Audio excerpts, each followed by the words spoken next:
Hello, I'm back. I had to grab another memory card because the one I was recording on was full. So as I was mentioning, if anybody donates any equipment to Style M Studios, like a mixer board or a camera of any kind, not only will we use it for our own production, but we will also write a review of that equipment and post a video on YouTube and TikTok and all that, probably giving a good word if it's of good quality, and because I'm a very honest person. And yeah, we'll be using it not just for our own purposes, but for doing charity work, making music for events and concerts and things like that that are going to raise money for hopefully ending poverty and homelessness and starvation all over the world. And yeah, our society will hopefully be putting on some charity concerts once we get other artists involved. But in the meantime, I myself, Mick Tobyn, aka MC Tobyn, will be donating half of any money made from any of my music anywhere to charity. And I will document that so you know I'm telling the truth and make it public knowledge. And yeah, I have been a starving artist up until now, unfortunately, so I don't have much money to give at the moment to charity. In fact, there was an event that happened just recently which kind of prompted me to get my butt in gear to get this project going that God wants me to do. This past Friday, I was probably at the lowest point in my recent years, financially and physically and spiritually. I had all of $17 left in change, no less, about $12 in dimes and $4 or $5 in nickels that I had to buy bread with, and sorry, not bread, but milk and some toilet paper and Kleenex, which I tend to use a lot of because I have allergies, and so does my mother. So at any rate, yeah, it was a very sad situation. I had to go to the local drugstore with just a bunch of change and try and buy milk and toilet paper and Kleenex. And I had $17, as I mentioned, to spend, and you know, 15 before tax. And yeah, I couldn't even afford the milk. I would have had to put that back. And then the stuff I was buying was supposed to have been on sale, but the sale started the next day on Saturday, and it was a 2-day sale. And I was there on Friday, so not only could I not afford it that night because it would have come to $32 regular price, I would have had to come back the next day. But I had told my mother, you know, if we don't get this toilet paper and Kleenex, you know, we're gonna have to wipe with our hands, if you know what I mean. So that was a very low point in my life. I've never been, you know, actually physically starving so far, knock on wood. And as I mentioned, I did, you know, try being homeless. Well, not try, but had to be for 3 days when I was house sitting in Toronto, and you know, wasn't able to stay in the house, apartment rather, as long as expected, and you know, wasn't able to go back to Kitchener quite yet. So I was homeless for 3 days and 2 nights. Basically, yeah, I spent the first night sleeping on the ground, which, as you can imagine, sucked. And then the second night there was supposed to be a big rainstorm, so I went to what they call a hostel, which at first I thought would be just like a really cheap hotel, but it turns out it's just like room where, you know, a bunch of homeless people with nowhere else to go can sleep. They didn't even have any beds for them. They were sleeping on the actual floor, and then most of them didn't even have blankets or pillows, so their like head was on the like concrete floor. Well, it had tile, but you know, I'm sure it wasn't very comfortable. I fortunately at least had a blanket at the time, so but I did have my $600 cell phone stolen while I had it charging right beside my head. Somebody grabbed the phone and not even the charger. So I imagine I was trying to wake up, or I almost woke up as they were in the process of stealing it. You know, I didn't pay 600 up front for it. I was paying monthly for it. But when you get a phone stolen, you have to pay the balance before you can get a new one. So considering I was a starving artist at the time and barely making minimum wage, that really hurt. So yeah, I have experienced temporary homelessness, not quite starving at the moment, but yeah, I was at the drugstore, as I mentioned, and didn't even have enough money for toilet paper and Kleenex. And fortunately, there was a gentleman behind me who was a little bit younger than myself, I'd guess probably in his mid-30s, who offered to pay for my toilet paper and Kleenex and milk on his debit card. And he was a complete stranger. I'd never met him before in my life, and I'll probably never see him again. But heard my dire situation there, and was willing to lend a hand to a complete stranger.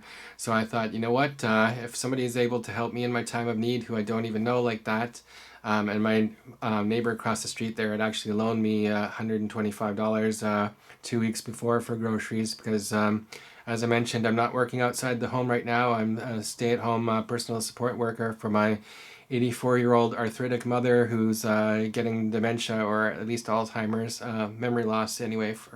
So no money coming in, but I will be doing graphic design work and music production and getting some money hopefully in the near future that way. But yeah, I thought, you know what, if I can start doing some charity work, then God will hopefully live up to his promise that I at first thought I'd really like to help, do charity work and so on. And once I'm rich and famous and donated a lot of money to charity then.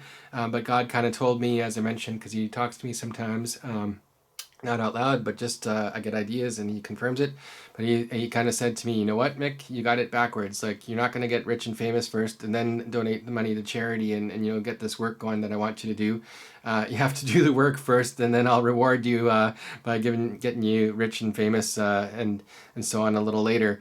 And honestly, I don't really care about being rich. I just like to be able to go to the grocery store and buy something that's not on sale and at regular price, and not worry about not having enough money to pay for the roof over my head and stuff like that. A nice dream to have, get myself out of debt because I'm still paying off my student loan from who knows how long ago, and that kind of thing. So to be debt free before I die would be ideal. But yeah, as I said, at least for now I have a roof over my head. And I was going to say food in the fridge, but I'm going to give you the poverty tour so that you know just how destitute I currently am. I'm not begging for money by any means, but I will be making a Patreon channel for Style M Studios. So if you like any of the music on my YouTube channel, youtube.com/StyleM, like Mother, or like Magic, or like Mick Studios, or TikTok, same thing, Style M Studios, Facebook as well. If you like any of my music and want to download it digitally, by all means, that'll help me out. I've had 15,000 plays of my most popular song so far on Spotify, which is a song called Ibiza Banger. Ibiza is Ibiza, like the place where they have all those parties in Europe, I believe it is. And banger is not like bangers and mash, which is the nickname for sausage and potatoes in Britain, I believe. But banger is in a really banging song. So yeah, that got 15,000 plays on Spotify, and I got paid all of $25 for that. So if I did the math right, if I got 1,500,000 plays, I'd get a whole $2,500, which isn't even enough to live by in Canada here. Most people make about 3,000 or more monthly, working at minimum wage or a little higher. I know my mother's pension, was a single mother and teacher at one point. She gets about 3,000 a month right now from her pension. So yeah, I'd have to get like 1.5 million plays like every month just to be able to get a little bit less than the average Canadian makes a month. So yeah, I won't be getting rich from streaming music anytime soon, probably. But yes, I do plan to make a lot of videos and do concerts and things for charity, and you'll certainly help out if you donate to the Patreon page for Style M Studios. And I will be, making one, of course, for the Kingdom of God Society. And at one point, when I have, a board of directors and accountants and all of that stuff to manage the money, we'll be donating any money given to them, of course, to the cause of eliminating homelessness and starvation and poverty in general worldwide. And I should mention, because I don't know if this has ever been done before, but it certainly should be, that how we're going to be different than everybody else out there is reverse engineering. For anyone unfamiliar with the concept, what you do is you picture your end goal. So in this case, if everybody in the world had a roof over their head and food in the fridge and so forth, what would it cost to do so, and how much resources would it take and so forth. And then you picture that goal, and then you work your way backwards. So what would be all the steps necessary to get to that goal? So for example, I mentioned, there's enough food in the world right now, as far as I know, to feed everybody, and enough, wood and other materials to build houses for everybody. So why haven't we done that? Distribution. People who are rich like to stay rich and like to keep the people who are poor, and don't really feel like helping out when people are starving and so forth, unfortunately, for the most part. So, and they shouldn't really have to, because just because you're rich doesn't mean you should have to give away your money when, other people are, could be given their money too, and then, equally capable of solving the problem, if everybody gives just a little all over the world. So at any rate, I digress, but I was going to give you the poverty tour. And then my end goal, obviously, for this is to, become well enough known worldwide to be able to afford to just make music and do photography and so on. Things that are fun for me, but are entertaining for other people, and get paid for it. So, I don't have to work at a regular job, and especially not outside the home while I'm taking care of my mother here. But yeah, that is my end goal. My working backwards from that, obviously I need to be making, at least 3,000 a month to live on my own here in Canada. So in order to do that, yeah, we're going to have to do some graphic design work, which I'm going to be doing using AI, and I'll be teaching people how to do that in some tutorial videos coming up. Which I'm not going to charge $10,000 for, which some people do out there for these, get rich using AI and other type of videos. They lure you in with something free, and then all of a sudden, it's, the upsell of like this much money for the slightly better thing, and then, this much money for the more professional thing, and all of a sudden, $10,000 for the pro level course, and then we'll make you an expert at this and have our experts working hand in hand with you. And it's all the same shit that, pardon my French, that everybody else who's an entrepreneur has been peddling for decades now. Nothing new under the sun there. But this AI stuff, yeah, it's just really booming lately in the last few months, and is really going to revolutionize how everything is done in the world.